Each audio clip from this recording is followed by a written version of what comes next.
عناصر اربع کا حکمران، واحد انسان۔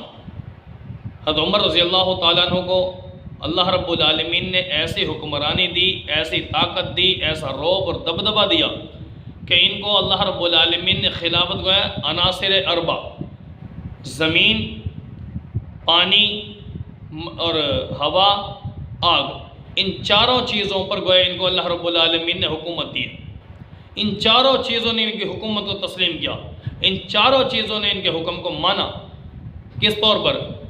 آگ، ہررا سے نکلی آگ، ٹھیک ہے۔ حضرت عمر رضی اللہ تعالیٰ اپنے چادر مبارک تمیم داری رضی اللہ عنہ دی اور کہا، جیسے جانور کو ہانکتے ہیں نا، ایسے کہا کہ جاؤ اس کو ہانکتے ہوئے لے جاؤ جہاں سے نکلی، اور کہہ دو کہ ہم نے انصاف قائم کیا ہے، چل اپنے جگہ پر چلی جا جہاں سے نکلی ہے۔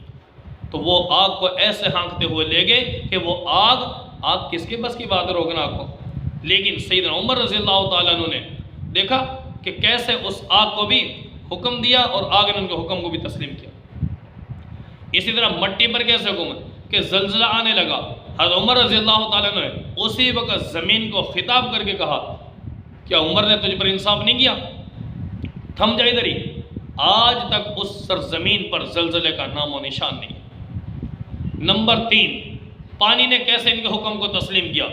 پانی نے میرے بھائی ان کے حکم کو ایسے تسلیم کیا کہ جو مصر کے اندر دریا، جس کے اندر وہ وہاں کے لوگ کیا وہ خاص طور پر ایک دلہن بنا کے ایک نوجوان لڑکی کو اس میں ڈالتے تھے تب وہ چلتا تھا، ورنہ خشک ہو جاتا۔ تو حضرت عمر رضی اللہ تعالیٰ خط گیا کہ جاؤ اس خط کو اس میں ڈال دو۔ خط میں کیا لکھا؟ اگر اس رب کے نام سے چلتا ہے تو چلتا رہے، ورنہ کوئی ضرورت نہیں تیری چلنے کی، بند ہو جا۔ تو آج تک جیسے وہ خط ڈالا تو 16 ہاتھ وہ پانی اوپر چلنے لگا اور آج تک چل رہا ہے، قیامت تک چلتا رہے گا۔ تو یہ ہے حضرت عمر رضی اللہ تعالیٰ کے حکم جو مانا ہے کس نے؟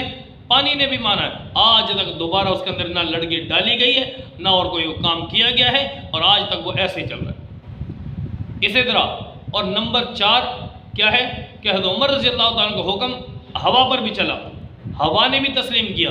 حضرت عمر رضی اللہ تعالیٰ ممبر رسول پر بیٹھے خطاب فرما رہے جمعے کا بیان کرتے ہوئے اچانک کوئی نئی بات کر دی، یا ساریہ الجبل، اور اس کے بعد اپنی خطاب جہاں سے چل رہا تھا وہیں سے شروع کر دیا۔ یعنی کوئی بات چل رہی تھی، اچانک اس بات کے کرتے ہوئے کوئی نئی بات بیچ میں بولتے ہی اور پھر اب وہی بات شروع کر دی۔ اب صحابہ حیران کہ ساریہ آپ کو کہاں نظر آ گیا؟ ساریہ تو وہ جہاد پر ہے، محاذ پر ہے۔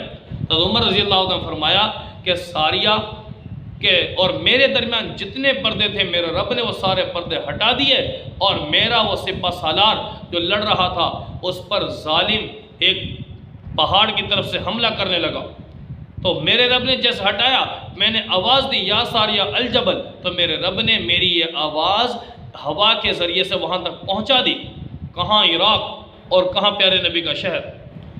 ہوا کے ذریعے لمحات کے اندر اللہ رب العالمین نے ان کی آواز کو وہاں پر پہنچایا، اور پھر فوراً انہوں نے پلٹ کر دیکھا تو اپنا دفاع کر لیا، اس دشمن سے بچ گئے۔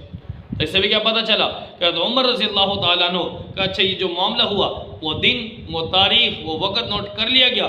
جب جہاد سے واپسی ہوئی تو ان سے پوچھا گیا فلاں دن، فلاں وقت، فلاں تاریخ کو ایسا واقعہ پیش آیا، انہوں نے تصدیق کی۔